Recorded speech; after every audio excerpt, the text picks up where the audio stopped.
అయితే ప్రభు అంటాడు, నీ సూర్యుడు ఇక అస్తమించడు.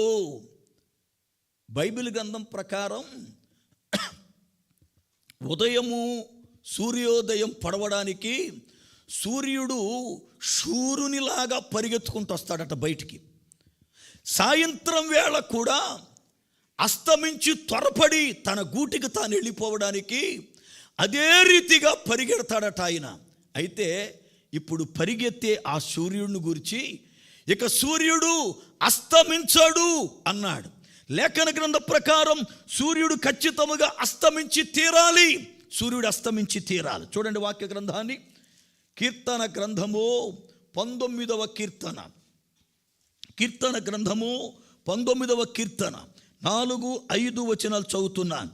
వాటి కొలనూలు భూమి ఎందంతట వ్యాపించి ఉన్నది, లోక దిగంతముల వరకు వాటి ప్రకటనలు బయలు వెళ్ళుచున్నవి.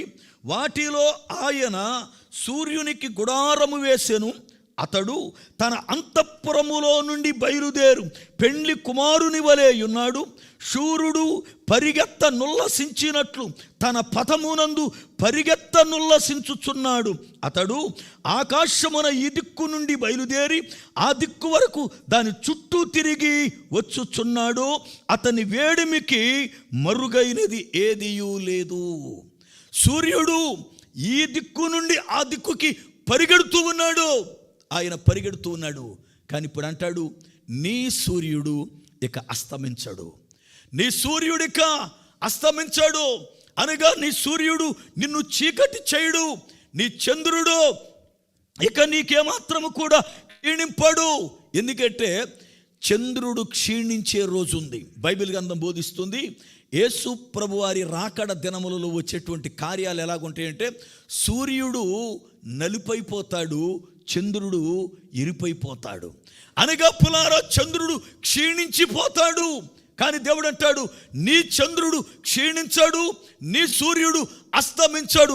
ఇదిగో నీ యొక్క దుఃఖ దినములన్నీ కూడా సమాప్తం చేస్తా. ఎందుకో తెలుసా? యెహోవాయే నీకు నిజమైన వెలుగుగా ఉండును. దేవునికి స్తోత్రం.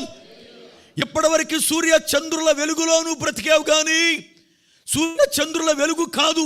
ఇక నుండి నీ దేవుడే నీకు సూర్యుడై, నీ దేవుడే నీకు నిత్యమైన వెలుగు.